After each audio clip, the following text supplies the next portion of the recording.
आता हे झालं आपलं वैयक्तिक आयुष्यातलं. पण जर आपण जगाकडे बघितलं किंवा आपल्या देशाकडे जर आपण बघितलं, तर ज्या काही दुर्घटना घडल्या, म्हणजे विमानाचं झालं, पहलगाम अटॅक झाला, तर 2026 साल न्यूमरॉलॉजीच्या हिशोबाने आपल्यासाठी कसं असेल, विशेषतः भारताला? मला खूप महत्त्वाचा प्रश्न वाटतो हा.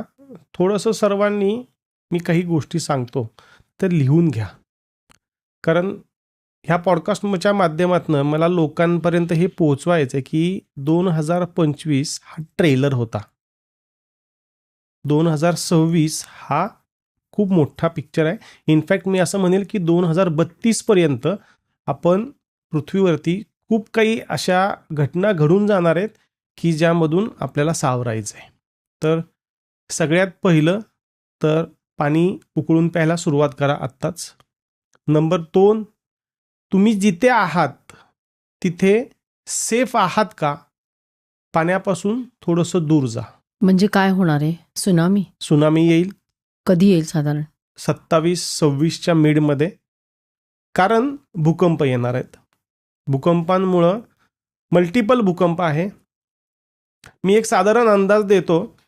कॅन्सर लाईन जी आहे, जी आपल्या भारताला क्रॉस होती आहे, त्याच्या आजूबाजूला मोठ्या प्रमाणात भूकंप होणार आहेत. मग ते भूकंप पाण्यामध्ये म्हणजे समुद्रामध्ये सुद्धा होतील आणि त्याचा आपल्याला मोठा फटका बसणार आहे. मी पाणी उकळून असं प्या म्हणून सांगितलं की अशी एक महामारी येणार आहे की ज्याला तुम्ही असं म्हणू शकता की कोरोना हा ट्रेलर होता. पण ती पाण्यातनं येणार आहे. पाण्यातनं येणार आहे. तुमच्या आजूबाजूचं पाणी जर कंटॅमिनेटेड किंवा खराब झालेलं असेल तर तुम्हाला त्याशिवाय किंवा तुमच्याकडे असे फिल्टर्सच नाहीत की जे त्याला फिल्टर करू शकेल. त्यामुळं पाणी आजच उकळून प्यायला सुरुवात करा, त्याला यूज टू व्हाल. कधी होणार आहे साधारण? हे तुम्हाला आता 26 पासून सुरुवात होतील. 26च्या एंड आणि 27चा स्टार्ट तुम्ही सर्व गोष्टी फेस करताल. त्याचबरोबर अजून एक महत्त्वाची गोष्ट, वर्ल्ड वॉर 27च्या मिडमध्ये सुरू होत आहे. भले आपण त्याच्यामध्ये डायरेक्टली इन्व्हॉल्व 27मध्ये नाही, अगदी 28-29मध्ये आपण इन्व्हॉल्व होऊ, पण त्याचा इम्पॅक्ट आपल्यावरती येणार आहे. कारण साहजिक आहे, आज भारत सर्व जगाला जोडला गेलेला आहे, त्यामुळे त्याचा आपल्यावरती प्रभाव होईलच होईल. कोणत्या 2 देशात सुरू कोणत्या 2 देशात होईल? सुरू करायला चायना सुरुवात करेल, जे आत्ता ऑलरेडी सुरू आहे, जे रशिया आणि युक्रेनमध्ये चालू आहे. त्याच्यामध्येच हे कुठेतरी सहभागी होतील आणि मग ह्या सर्व गोष्टी सुरू होतील.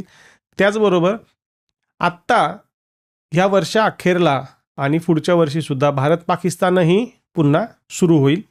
साधारणतः आत्ता आपण हा सप्टेंबरमध्ये पॉडकास्ट करतोय. ऑक्टोबर, नोव्हेंबर, डिसेंबरच्या मध्ये बऱ्यापैकी पाकिस्तानाने आपलं युद्ध सुरू झालेलं असेल. म्हणजे आता मध्ये थोडंसं युद्ध सदृश्य परिस्थिती झाली होती, जे सीज फायर वगैरे सगळं जे झालं त्याच्यापेक्षा जास्त, त्याच्यापेक्षा एक्स्ट्रीम होईल. जे आपल्याकडे सिंदूर, जो आपण त्याला नाव दिलं आपण सिंदूर, पण त्या पद्धतीचा एक अजून मोठं सिंदूर 2 टाईप आपण भारताचं आणि पाकिस्तानचं युद्ध होईल. आपण जिंकू, साहजिक आहे. No doubt. आणि मग ही महामारी जी येईल ती फक्त म्हणजे पूर्ण जगाला व्यापेल. पूर्ण जगाला. मी एक ऑन एन ॲव्हरेज सांगतो, म्हणजे अगदी खूप सिरियस आहे ह्या बाबतीमध्ये. मी आहे त्या लोकसंख्येपैकी फक्त 60 ते 65% लोकसंख्या जिवंत राहील 2032 पर्यंत. 2032ला आपण कुठेतरी सावरायला लागू या सर्व गोष्टींमधून. 2027ला अजून एक महत्त्वाचा इव्हेंट आहे. इव्हेंट म्हणण्यापेक्षा ती खूप दुर्दैवी घटना होईल. आपल्याकडे नेटवर्क नसणार आहे आणि इलेक्ट्रिसिटीसुद्धा नसणार आहे. हा स्पॅन 3 महिने ते 9 महिन्यांचा आहे. हा एक्सटेंडही होऊ शकतो, कारण परिस्थितीत अशी आलेली असेल की आपल्याकडे नेटवर्क नसणार आहे बिकॉज ऑफ आपल्याकडे इलेक्ट्रिसिटी नसणार आहे. हा एक खूप महत्त्वाचा आहे. कसं होणार आपलं? कसं होणार?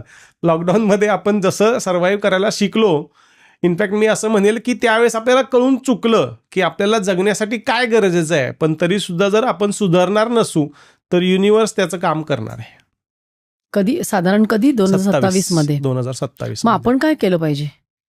तुम्ही या ठिकाणी गावाकडचं जीवन जगायला सुरुवात केली तर तुम्ही जगू शकताल. त्या गोष्टींना ॲक्सेप्टन्स आणा की एवढ्याशा गोष्टींमध्ये सुद्धा आपण जीवन जगू शकतो. आता त्यावेळेस तुम्हाला रॉकेल, डिझेल, पेट्रोल हे काही मिळेल नाही मिळेल माहीत नाही, पण मेणबत्त्या मात्र कलेक्ट करून ठेवा. घरामध्ये नेटवर्क नसणार आहे, त्यामुळे UPI पेमेंट्स होणार नाहीत, कोणत्याही पद्धतीचे तुमचे ट्रान्झॅक्शन होणार नाहीत. कॅश घरामध्ये कंपल्सरी ठेवा, जी तुम्हाला 3 ते 4 महिने कमीत कमी तुमच्या खाण्यापिण्यापुरती पुरेल एवढी कॅश कंपल्सरी घरात ठेवा. 2027 म्हणजे अजून आपल्याकडे वेळ आहे, थोडासा वेळ आहे. तर त्या गोष्टींसाठी आज प्रिपेरेशन सुरू करा, हे खूप महत्त्वाचं आहे. 26 मध्येच तुम्हाला यातल्या काही गोष्टी दिसतील.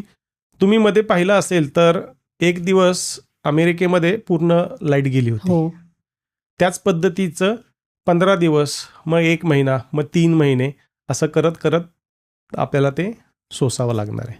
तुम्ही म्हणताय त्याप्रमाणे सुनामी येईल किंवा भूकंप होईल, तर कुठल्या कुठल्या, म्हणजे आता मुंबईजवळच राहतो ना आपण, मुंबईमध्ये, तर मुंबईला पण धोका आहे का? येस, 2026 साली. आणि कुठल्या शहरांना धोका आहे? असे खूप आहेत की जे समुद्र किनाऱ्यावरती आहेत, अशा सर्व ठिकाणी धोका आहे. मी सांगितलं ना, कॅन्सर लाईन जी आहे ना, त्या कॅन्सर लाईनच्या आजूबाजूला जेवढे पण काही आहेत त्या सर्वांना धोका आहे.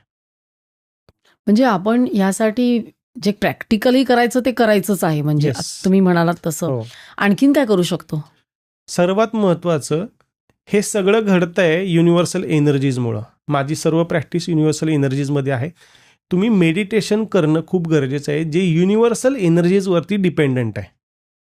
म्हणजे काय, थोडक्यात जिथे तुम्हाला कोणता मंत्र गरजेचं नाही, तुमचं पोश्चर महत्त्वाचं नाही, पण फक्त युनिव्हर्सल एनर्जीज ज्या ठिकाणी आहे. मी एक उदाहरण द्यायचं तुम्हाला सांगतो, तर रेकी हे एक युनिव्हर्सल एनर्जी आहे. अशा पद्धतीचे खूप सारे मेडिटेशन्स आहेत की ज्याच्यामध्ये युनिव्हर्सल एनर्जीज इन्व्हॉल्ड आहेत किंवा त्याचा इम्पॅक्ट किंवा त्याची गरज त्यामध्ये भासते. अशा पद्धतीचे मेडिटेशन्स करणं खूप गरजेचं आहे. आणि आता तुम्ही म्हणालात साधारण 60% लोकसंख्या नाहीशी होणार, 60% शिल्लक राहणार, म्हणजे साधारण 30-35% लोक जातील. कशाने जातील? आणि वर्ल्ड वॉर, या सगळ्यांमध्ये तेवढी जनता, म्हणजे मी एक टेंटेटिव्ह आकडा सांगितलाय, कदाचित हा वाढूही शकेल, हा कमी होऊ शकेल, पण ज्याचं त्याचं कर्म आहे.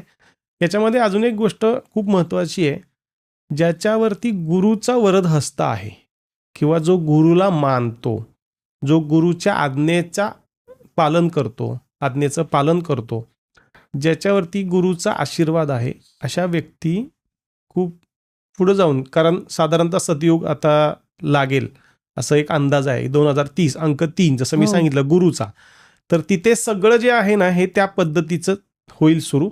त्यामुळं गुरुचा आशीर्वाद खूप महत्त्वाचा आहे. ज्यांना सर्व्हाइव्ह करायचंय त्यांच्यासाठी तरी कमीत कमी महत्त्वाचं आहे. ही क्लिप शेवटपर्यंत बघितल्याबद्दल खूप खूप धन्यवाद. संपूर्ण एपिसोड बघण्यासाठी खाली दिलेल्या लिंकवर क्लिक करा आणि सर्व काही चॅनलला सबस्क्राईब करायला विसरू नका.